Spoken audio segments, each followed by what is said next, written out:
Assalamualaikum warahmatullahi wabarakatuh. Sebelumnya, perkenalkan saya Anila Dulestari dan rekan saya Idewa Putuh. Di sini kami akan menjelaskan progres dari mata kuliah Big Data, di mana di sini untuk progres mingguan ini kami melakukan transformasi data, preprocessing data, lalu pemodelan menggunakan model linear regression. Untuk pertama, dijelaskan oleh Putu mengenai revisi dari minggu sebelumnya. Baik, terima kasih Jamila. Jadi untuk yang revisi kemarin itu ada penumpangnya. Jadi penumpangnya itu kan kami set tuh 1 sampai 6. Setelah cari lebih lanjut itu bisa ya nggak benar untuk 1 sampai 6. Jadi sesuai kapasitas umum taksi di New York itu ada jenisnya itu ada sedan, SUV sama minivan. Nah karena jenis kendaraan pada datasetnya tidak dijelaskan, jadi kita anggap saja ya 3 kategori itu sebagai jenis kendaraannya. Kemudian karena untuk di New York City sendiri itu jaraknya itu apa, longitude dan longitude-nya itu untuk longitude sendiri untuk latitude sendiri itu yaitu dari 40 sampai 22. Sedangkan untuk longitude-nya itu dari -75 sampai -72. Karena tidak melewati karena tidak melewati 0, maka eh, yang longitude dan latitude 0 itu bisa kita buang dari data yang kita punya karena di luar dari New York City. Oke, selanjutnya pre-processing data bisa dilanjutkan oleh Anila. Baik, sebelumnya di sini saya mohon maaf karena tidak bisa on cam karena ada kendala kamera. Selanjutnya, saya akan menjelaskan mengenai preprocessing data. Pada tahap preprocessing, data itu dibersihkan dan ditambah fitur baru agar siap dipakai, di mana dari kolom pick up date time itu diambil informasinya seperti jam, hari, bulan, dan tahun. Lalu jarak perjalanan dihitung menggunakan rumus Haversin, yaitu berdasarkan lokasi pick up dan drop off. Setelah itu, data yang tidak masuk akal seperti tarif nol atau jarak terlalu kecil dibuang. Hasil akhirnya adalah data lebih rapi dan lengkap yang berisi yaitu fair amount, jarak kilometer, dan informasi waktu untuk analisis selanjutnya.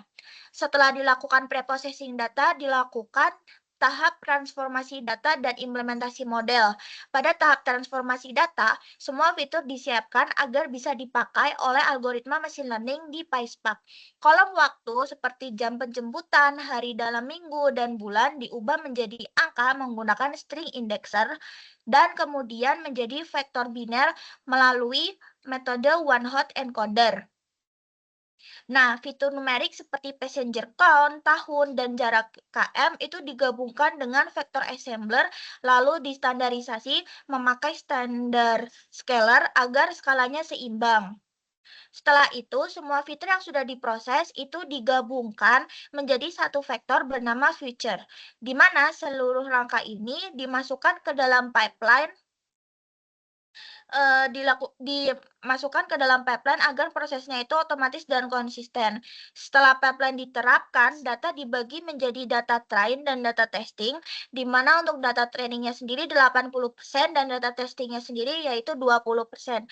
Hasilnya akan menunjukkan data frame dari future dan Fairmont itu sendiri.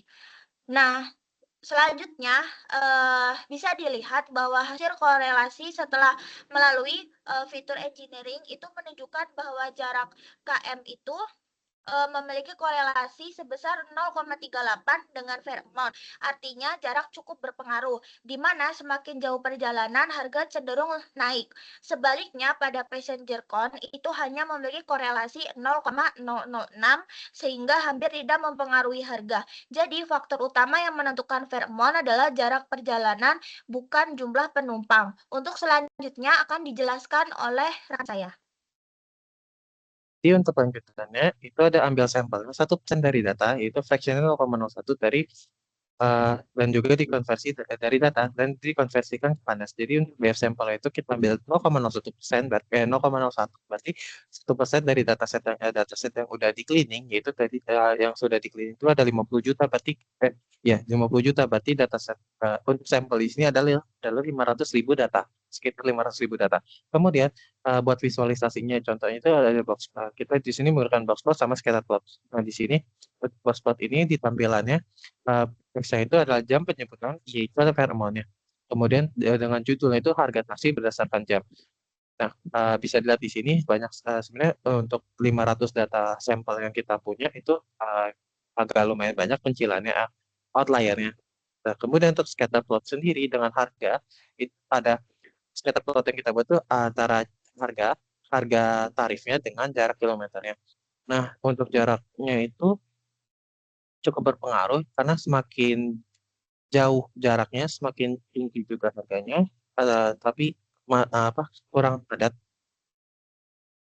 Jadi mungkin agak linearnya mungkin agak kurang bagus juga. Nah, jadi lanjutannya itu adalah membuat linear regression. Jadi di sini ada kita mengenal linear regression yaitu feature column itu ada features yaitu yang tadi ada jarak, ada tanggal, ada tanggalnya, ada uh, ya, jarak, tanggal sama penumpang. Kemudian kita melatih modelnya menggunakan LR.fit yaitu menggunakan yang training data 80%-nya. Kemudian prediksinya menggunakan 20%-nya tadi. Kemudian yang kita pilih untuk yang mau dipilih hasil prediksinya kita pilih yang fair amount prediction sama jarak expert yang kita bandingkan. Kalau fair amount dengan prediction-nya, fair amount itu adalah aktualnya, sedangkan prediksinya adalah ya prediksi dari linear regresinya. Kemudian didapatlah 10 teratas dari hasilnya itu ada ya yang aktualnya 29,4, prediksinya 34,19 dan selanjutnya di jarak aktualnya 5 dan prediksi 3,4. Itu untuk 10 pertama. Kemudian lanjutannya adalah evaluatornya. Jadi di sini untuk sementara masih baru pakai RMSE sama R2 kuadrat. Nah, di sini menggunakan ya ada modulnya itu dot evaluate prediction untuk yang RSME sama R2-nya. Jadi dapatlah RMSE-nya itu 34,7329 34,7329 sedangkan R2-nya atau R kuadratnya ada 0,0521. Jadi di sini datanya masih kurang bagus. Oke, gue kembalikan lagi kepada Anil. Oke, terima kasih Putu.